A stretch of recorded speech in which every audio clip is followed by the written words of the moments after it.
Hello and welcome to the Quilling Quarter. I'm Charlotte and today is book review day and I'm going to be reviewing the book Creativity Inc. by Ed Catmull. Published in 2014, Ed Catmull is the president of Pixar Animation and Disney Animation, and his childhood dream was to make the world's first computer animated movie. So in today's video, I'm going to break it into two sections. To start with, I am going to give my summary of Creativity Inc. and pull out some memorable quotes, and then the second half will be my review and I'll give my rating for the book. To start with, the summary. Creativity Inc. is written in 4 sections and 13 chapters. First part 1, Getting Started. In this section, we are introduced to the author Ed Catmull, who was born in 1945 in West Virginia. And within the first few pages, we learn of Ed's lifelong goal to make a full-length feature film entirely with computer animation. And he talks us through the birth of Pixar with the 3 main pillars: himself, John Lasseter, and Steve Jobs. A part that stuck out to me, particularly from chapter 1, titled Animated, was where he talked about his 2 boyhood idols, Walt Disney and Albert Einstein. These 2 men represented the 2 poles of creativity to Ed. Disney was all about inventing the new. He brought things into being both artistically and technologically that did not exist before. Einstein, by contrast, was a master of explaining that which already was. He solved the biggest puzzles of all, and in doing so, changed our understanding of reality. We learn about Ed's education at the University of Utah and a fantastic exchange program that he had at the Disney Animation Studios. So the next chapter, chapter 2, Pixar is Born, we learn about the parts that established Pixar's identity, their release of the short films, which explore the potential for 3D animation and storytelling techniques. And Ed talked about a short film called The Adventure of Andre and Wally B, made in 1984. This movie was designed to run for 2 minutes, but they were racing against the clock to have it finished in time, and they eventually realised parts of it would have to be left unfinished. And Ed recalled, quote, "The night of our premiere, we watched, mortified, as these segments appeared on the screen. But something surprising happened. Despite our worries, the majority of people I talked to after the screening said they hadn't even noticed the movie switch from full colour to black and white wireframes. They were so caught up in the emotion of the story, they hadn't noticed any of its flaws." So Ed said that this was the first encounter with a phenomenon he would notice time and time again, that you can put all the care into artistry, but visual polish frequently doesn't matter if you don't get the story right. If you get the story right, that's what people care about. Another key part of establishing Pixar's identity was the release of their first 2 feature-length films, Toy Story and A Bug's Life. So then we move to chapter 4, and we learn in the wake of the success of Toy Story in 1995, a key defining principle emerged at Pixar, and this principle was story is king. This meant that they would let nothing, not the technology, not the merchandising possibilities, get in the way of the story. They took pride in the fact that reviewers talked mainly about the way Toy Story made them feel, and not about the computer wizardry that enabled them to get it up on the screen. The Pixar team believed that this was the direct result of always keeping story as the guiding light. Pixar does it so extraordinary is that we have taken a look at this new technology, computer animation, and we don't look at it as a way to replace any of the creativity or any of the real art of filmmaking. We look at it as these are just great new expensive pencils, you know? That's what it is. It's artists using these computers as though, you know, an artist at Disney uses a piece of paper and a pencil. And because the focus of what we do is still where it's most important, and that's with the story and the characters. I think Toy Story is a success, not because it's computer generated. It's a success because it has, you know, the characters of Buzz Lightyear and Woody and in the storyline that really has captivated audiences. Then we move to part 2 of Protecting the New. And there's a chapter called Honesty and Candor. In this chapter, Ed Catmull introduces us to one of Pixar's most important mechanisms for their success, the Brains Trust meetings. In these meetings, the team would get together and give honest, candid feedback. People could speak freely, and an important feature of the Brains Trust meetings was that no matter someone's experience or seniority, People felt comfortable to speak openly and give candid feedback and genuine feedback. When a story just wasn't working, it's important to find out why and tease out the idea. They could argue ideas, but it wasn't done in a way that anyone felt attacked. But equally, there was no room for false positivity either. If there were issues, people raised them, and bit by bit, these brain trust meetings teased out the central story and emotional core of the film and evolved through these meetings. The brain trust had no authority. They could not tell the director what to do.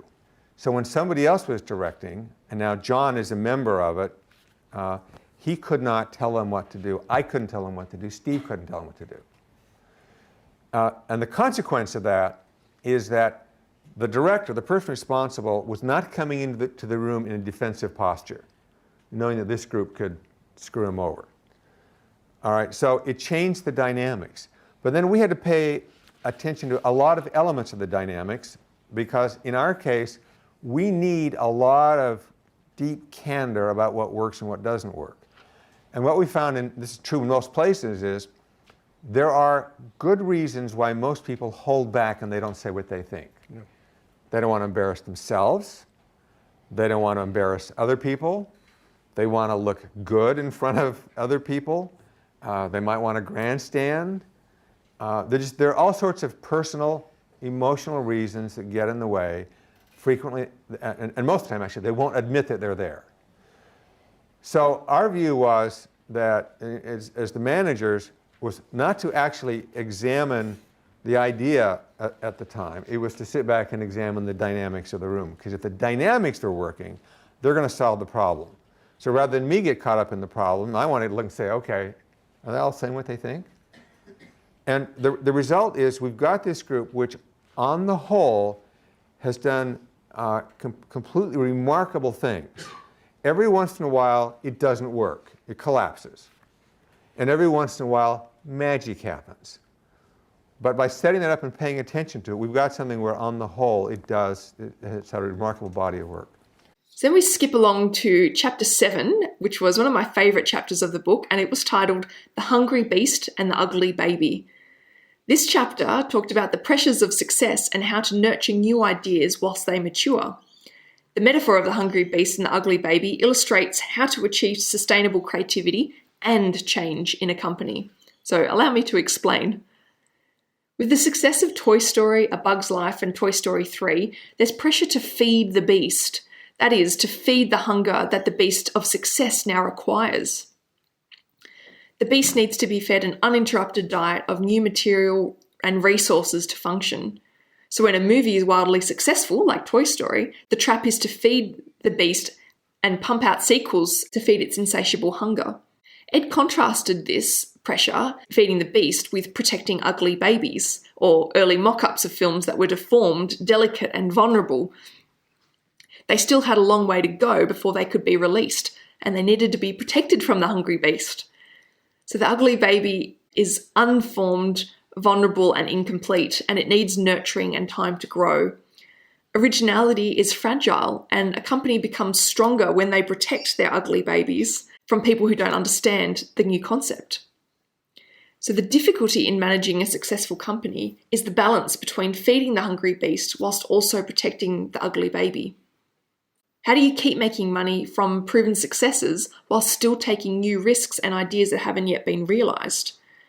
For example, how do you keep an idea about our emotions safe while it develops before it is a proven success? We have to protect the team while they're working on something that doesn't work at all. Now, at this point, say, will they get there? And you don't really know. This is part of the risk, is you're going to assemble a team, they're going to take an idea, and you don't know commercially if it even makes sense. The next chapter that caught my attention was chapter 9, called The Hidden. And this was a really interesting overview about how our minds see the world and the parts where our brains fill in the gaps. So apparently, according to neurologists, only about 40% of what we see comes through our eyes. The rest is made up from memory or patterns that we recognise from past experiences. And so animators have been trained to be observant, They know that viewers subconsciously register even the most subtle motions. So if an animator wants a character to reach something to their left, they anticipate that by a split second earlier, having the character move ever so subtly to the right.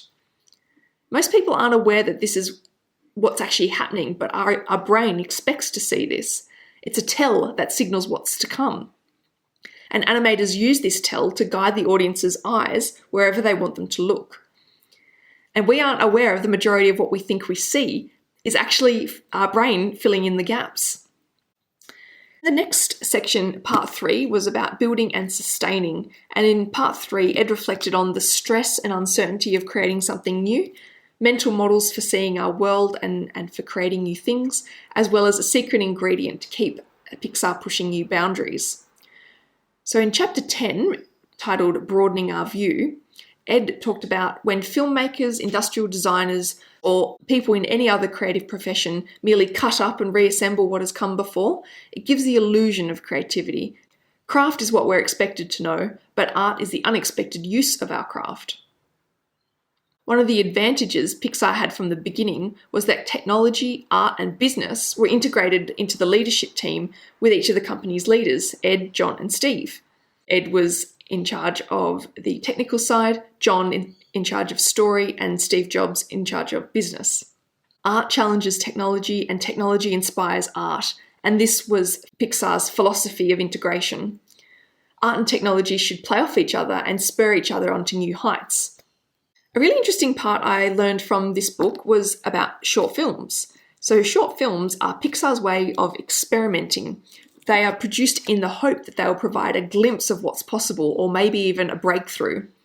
Pixar is known for including short films at the beginning of feature films. They are 3 to 6 minutes in length and cost up to $2 million to make, but they're written off and justified as research and development.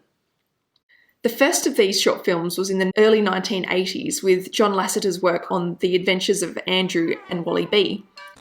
The short films were a way of sharing technological innovations with colleagues. Pixar actually stopped making them in 1989 and focused on revenue-generating films, but after the release of Toy Story in 1996, Ed and John decided to start them up again to encourage experimentation.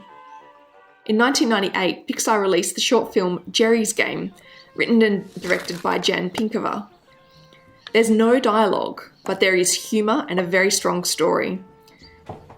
The story basically is one persona playing the other, and one is winning against the other at a game of chess. This short film was important not only because it was a fantastic short film, but also because it helped Pixar develop technologically. The brief for this film was that it had to include a human character because that's what Pixar needed to get better at. Rendering skin and hair and curved surfaces was a whole new frontier in 3D animation, and up until then, human characters in the animated film were ancillary characters. If you can remember Andy and his parents in Toy Story, their skin is just a whole lot of polygons, and it kind of just looks like plastic because it hasn't been rendered the way we're used to seeing it now. So Jerry's Game was wildly successful and helped Pixar justify the expense for developing talent and technology. Not all short films were a success, but they were good for experimenting, and Pixar reasoned that it's better to have a train wreck with miniature trains than with real ones.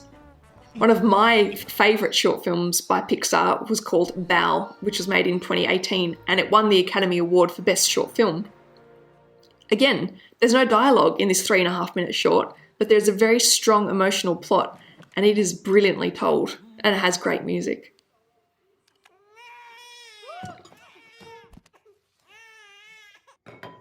Another chapter that I found really interesting in Creativity Inc. was chapter 11, which is called The Unmade Future.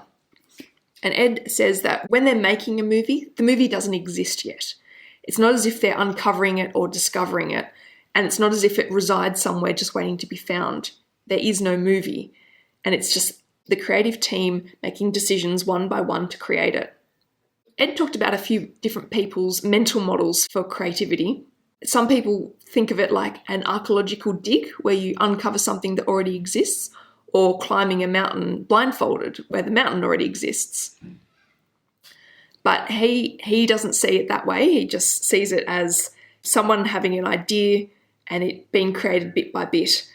So in the final part of Creativity Inc., titled Testing What We Know, Ed talks about the challenges with Pixar being bought out by Disney in 2005 and how they managed to keep their creative integrity after being bought out by such a massive corporation. And the final chapter talks about the success of Notes Day, which was a day where all normal work is put on hold, the company shuts down for a day, and all the staff come together to figure out how to reduce costs, but still soaring to new creative heights. And there is an afterword titled The Steve We Knew. And in this section, Ed talks about his experiences working with Steve Jobs, how he fiercely guarded his staff in the Pixar company, and the incredible heights he helped Pixar to reach, and the sadness of losing him at such a young age.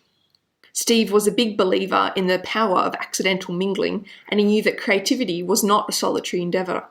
Our business depends upon collaboration, and it depends upon unplanned collaboration. And so we were just too spread out, and the groups were, developing their own styles. We were growing into several divisions instead of one company. And so the goal was pure and simple. We want to put everybody under one roof, and we want to encourage unplanned collaborations. Everything about the new Pixar headquarters was designed to encourage people to meet, mingle and communicate, and to support filmmaking by working together. And this building is actually been renamed the Steve Jobs Building. So that is my summary of Creativity Inc. So now I want to move into my review of the book. I was excited to read this book. Of the 22 feature films Pixar has released since 1995, I've seen 10 of them. And I remember going to the cinema as a kid and seeing the bouncing desk lamp across the screen and being excited for the film that was about to start. Movies such as Monsters, Inc., Finding Nemo, Ratatouille, WALL-E and Up had a big impact on me when I was growing up, and they instilled strong messages about family and belonging. More recently, I remember seeing Inside Out at the end of 2015 and being so taken by it. The idea of our feelings being personified, how Pixar created a world inside our heads, and the pain of letting go of childhood memories. I was really amazed by this film, and I hold it firmly in one of my top 20 films I've seen in my life. And I didn't realise it at the time, but a big appeal of these movies for me was that there was no clear villain in these stories. The conflict was something within the main character, a personal struggle that they had to overcome in order to grow. And I think this was really important for me as a kid and as a teenager growing up. So with the incredible impact these movies had on me during my formative years, I suppose what I wanted to learn about was how these stories of my childhood got created. Ed talked so much about the importance of story, and I wanted to know how these stories evolved. But I have to say, in the end, this book confused me. The title is Creativity Inc., with the caption, Overcoming Unforeseen Forces That Stand in the Way of True Inspiration. Yet, a lot of it is about how to manage a team in a creative business. And even that isn't necessarily a great description of this book. Creativity Inc. is kind of a muddle of biography/memoir, management book, history of Pixar, and advice book. And I admit, I judged the book by its cover. I bought this book hoping to learn about how to overcome the unseen forces that stand in the way of true inspiration. And I also judged the film by its back cover, where it talks about Ed's early dream as a PhD student at the University of Utah and how he wanted to create the first feature-length computer-animated film and the history behind all the movies. So what I did not expect was to read a management book which explored how to manage a large team, how to positively affect work culture, and how to run meetings. If this was the sort of book I was expecting to read, then it would be a great book. But given that, I feel slightly missold and I'm slightly less inclined to recommend it. So I think the most disappointing thing for me about this book is that while it's titled Creativity Inc., at no point does Ed actually define what creativity is, and he even makes a point of not defining it. So it's kind of left to you as the reader to infer what he means by creativity. But interestingly, in an interview about this book, he does define creativity with this quote. I think of creativity in a very broad sense. For me, it's figuring things out, it's problem solving. Mm-hmm. And problem solving means you've got something and you don't know what to do. So thinking that through is a creative act. Considering one of the strengths of Pixar is its fantastic storytelling, I felt that this book wasn't quite sure what it wanted to be. There's no strong storyline or key theme throughout the book. I mean, it moved in chronological order and parts of it were very well written. It just seemed slightly disjointed and confused to me. I started this book thinking it would be a guidebook of sorts with important lessons Ed had about his experiences with the creative process. I wanted this book to explore the central tenet of what makes a good story, how you find the emotional core, and then how do you make the characters real and complex, and what journey must the characters face. Then once you have the good story, how do you make the characters come to life with computer animation? And how do you further influence the mood with the right colouring, the right music, and the right sound design? I really wanted to know how these films were made, and this was explored a little bit throughout the book, but these sort of interesting anecdotes were few and far between, amongst talk mostly of how to manage a creative team, the financial struggles of Pixar, and by being bought out by Disney. And yes, this is very interesting history, and obviously it's very important to Ed, who lived through it, but it was slightly less interesting to me in a book about creativity. Ed acknowledged that he was the technical expert of the three pillars of Pixar. And so while he was able to animate and create amazing things with computers that had not been done before, it lacked the emotional core. This is where John Lasseter came in, the storytelling genius. And Ed acknowledged that that wasn't him, but he needed to foster a space for this creativity and for people with amazing ideas to flourish and work together. Interestingly, when I browsed the GoodReads reviews for Creativity Inc., the quote at the top reads, "What does it mean to manage well?" This seemed so unintuitive to me. Why is a book that says it's about creativity and true inspiration asking a management question? What does one have to do with the other? And then the GoodReads description goes on to say, Creativity Inc. is a book for managers who want to lead their employees to new heights, a manual for anyone who strives for originality, and the first ever all-access trip into the nerve centre of Pixar animation, into the meetings, post-mortems, and brain trust sessions where some of the most successful films in history are made. So as a rule, I generally don't like to read the reviews for books or movies before I read or watch them, because I don't want the review to either give everything away or to colour my experience of the book or the movie. But I think if I had have read the reviews for this book first, I probably wouldn't have bought it or read it. I wasn't really interested in reading a book about how to manage a team and how to foster a creative culture. I suppose what I really wanted was a hero's journey of how Ed Catmull overcame seemingly insurmountable barriers to triumph and single-handedly create their first feature-length 3D animated film. And so obviously there's a whole lot more, it's more complex than that, but that's kind of the general story I was hoping for. Creativity Inc. has almost 67,000 reviews on GoodReads, with more than 50,000 of these as 4 stars and above. But what stuck out to me was that many of the 4 and 5 star reviews I read praised it for being a good management book and giving interesting insights on leadership, while the majority of 1, 2 and 3 star reviews expressed disappointment with this book for being a memoir/management book that didn't explore what the title said it would. I find that I'm somewhere in the middle.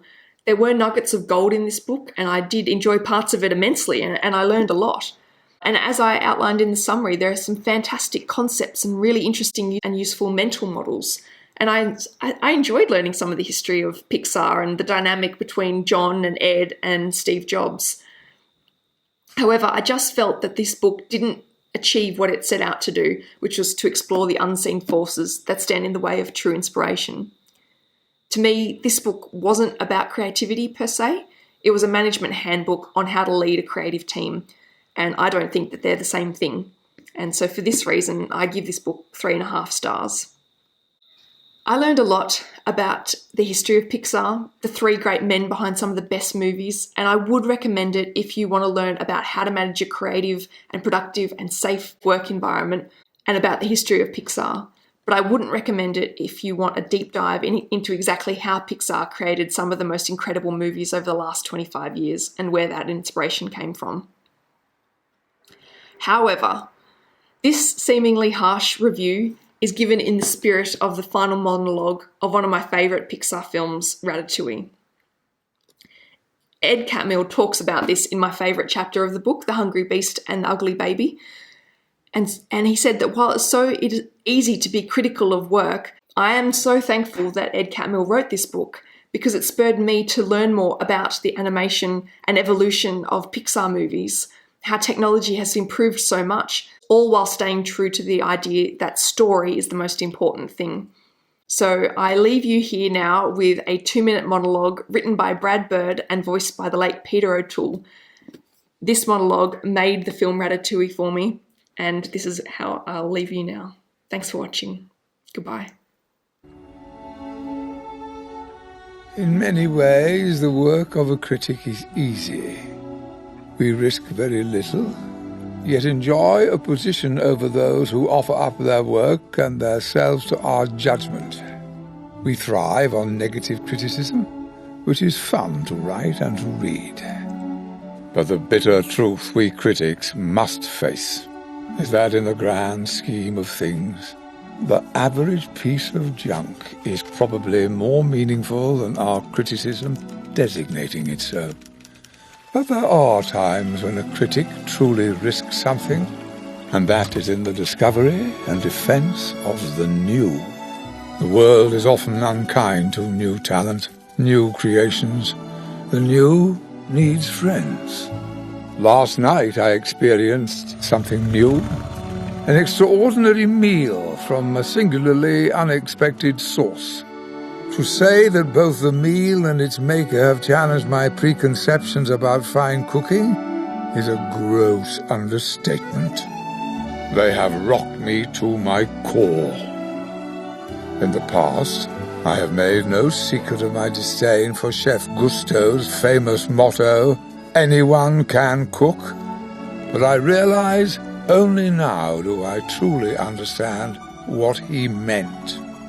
Not everyone can become a great artist, but a great artist can come from anywhere. It is difficult to imagine more humble origins than those of the genius now cooking at Gusteau's, who is, in this critic's opinion, nothing less than the finest chef in France. I will be returning to Gusteau's soon, hungry for more.